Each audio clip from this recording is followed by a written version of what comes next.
Sa nakalabaing tuig, gipaimbestigahan ni President Bongbong Marcos ang giingong mga maanumalyang flood control project sa nasud.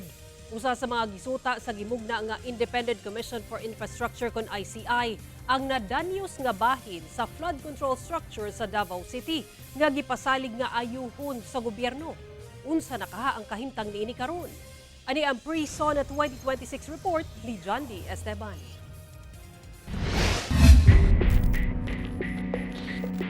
September 2, 2025, dihang unang na-report sa One Mindanao ang reklamo sa mga residente kalabot sa nadanyos nga bahin sa flood control project sa Matina, Grabahan, Davao City.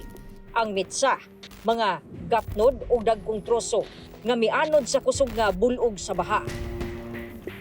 Nabangag ang ilawom, gikankan ang yuta, hangtod nga nahugmak ang simentadong dalan.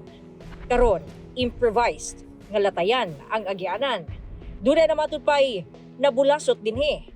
Duha ka tuig gitrabaho gikan 2021 hangtod 2023. Pero usa lang ka tuig ang milabay guba dayon pag-abot sa 2024. Ang depensa sa DPWH na ay bahin nga wala makongkreto tungod sa road right of way. Pero ang Independent Commission for Infrastructures kon ICI ang gimugnang grupo sa administrasyon gipaimbestigahan ang proyekto. Tingnan natin kung ano yung cost ng pagkasira. It has something to do with the materials na ginamit or hindi tama yung mga timpla ng semento. So I think we have to review yung kontrata. Gimando usab sa ICI nga papulihan og steel bridge ang ginalatayan sa mga residente.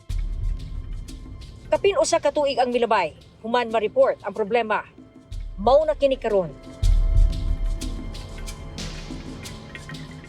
So ngayon, okay na siya kasi naayos na siya.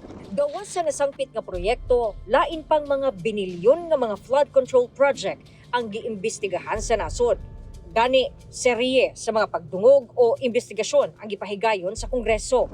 Kini human gimando ni President Ferdinand Marcos Jr. atol sa iyahang State of the Nation Address o SONA sa nakalabay tuig ang subsub nga pagsusi sa mga flood control projects.